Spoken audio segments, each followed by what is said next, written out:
It is impossible to speak about the concept of action learning without mentioning the visionary role of Professor Reg Revans. Since 1928, Professor Revans has applied action learning in many diverse situations, from the jungles of Nigeria and the classrooms of Leningrad to the directorates of Belgium. In essence, his equation for learning is L equals P plus Q, that is, programmed knowledge plus questioning insight. Programmed knowledge, or knowledge learned from books and experts, is inadequate to keep pace with a rapidly changing world. Therefore, Professor Revans suggests that learning should be supplemented by questioning insight. And it is this question-based approach to learning that differs from normal training. Learning how to ask questions in conditions of risk and uncertainty is what action learning is all about. By working together on real problems like comrades in adversity, we can learn with and from each other. John Marney and Dennis Lowney spoke to Professor Revans at the First World Congress on Action Research and Process Management in Brisbane and asked what triggered his interest in this area. I think the first impression I ever had that we must recognize the limitations of our own abilities. We may have university degrees, we may have been professors, we may be extremely highly regarded as competent experts, but we must also remember that when we deal with reality, which is a very complicated thing compared with what you study in a university, you need something other than your knowledge. You need to be wise as well as being clever. And this was first brought home to me by my father. My father was eventually His Majesty's Principal Surveyor of Mercantile Shipping. And when I was very small, Britain was then by far the biggest, had the biggest merchant fleet in the world. So looking after its safety measures, the design of its ships and so forth was a very important job. My father, when I was 5 years of age in 1912, was a major contributor to the inquiry into the loss of Titanic, which had sunk in the middle of the Atlantic Ocean with a loss of 1,500 lives. And I can remember as a little boy of 5 the excitement of all this. But later on I asked my father what he thought he had learned most from this inquiry. And he said, it is the difference between cleverness and wisdom. You can have all kinds of clever people who will design vessels for you, all kinds of able mariners to run them out to sea for you.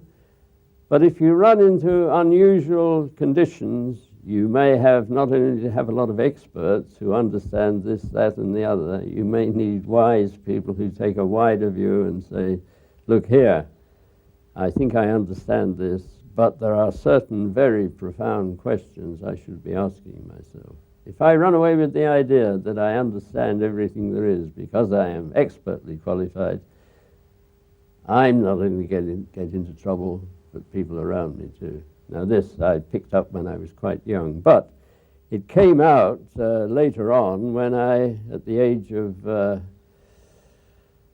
23, when I entered the Cavendish, no, 21. I entered the Cavendish laboratory at Cambridge, which was without any doubt the biggest concentration of intellectual ability on human record. We had 10 Nobel Prize winners at the time, 10 Nobel Prize winners in one laboratory. There are many states which are glad to have one Nobel Prize winner among its total inhabitants. Many universities which are very proud to have one in the whole university. We had 10 in one department, physics. And there I learned what my father, I saw what my father had said about the difference between being clever and being wise. Because once a week, once a week, all these geniuses, and for 7 years I shared their company, all these geniuses met, they had a seminar, and you were allowed and encouraged to speak at that seminar on condition that you spoke about things which weren't going well with your work. I haven't met any organization anywhere else where the people got together in order to barter their ignorance, their confusion, their misunderstandings. Normally when clever people get together, my golly, you should see how they behave. Their sole, their only activity is to convince each other that they know more about what's going on than anybody else. But the Titanic inquiry didn't run to that effect, nor did the Cavendish. And I've heard Rutherford, a marvellous chap, son of a New Zealand sheep farmer, say more than once, what impresses me most about this discussion is my own bloody ignorance. What does yours look like to you? So that was long, long ago, and one time a chap called Einstein turned up at this, and I had one or two conversations, even cleaned the blackboard for him. So action learning came out of quite serious discussions about how we were trying to do such things as discover the neutron or find out what the atom was. So there, I learned that topics can be very interesting, but you must never run away with the idea that you understand them. And action learning has, in the subsequent 50 years, said, look, if we really are going to understand the mess this, whatever it may be, is in, it's not enough to rely upon our expert knowledge. Expert knowledge is necessary, but it is not sufficient. We have to learn how to ask ourselves totally different questions. That's what action learning is. What are the benefits of action learning as you see it, as distinct from traditional learning? Well, let me quote not Albert Einstein or Lord Rutherford, but the school children of Perth. There must be people even in Brisbane who've heard of Perth.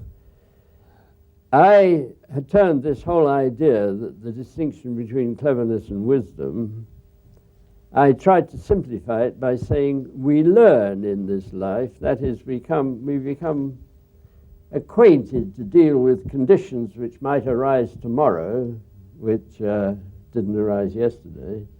We get used to dealing with change, and I'm very glad to see that a lot of Australians are asking this question. Things are changing, how do we deal with them? Well, the children of Perth heard that I had been talking about this learning equation, that I call it. I say learning consists in two things: what other people tell you and what you may think up for yourself.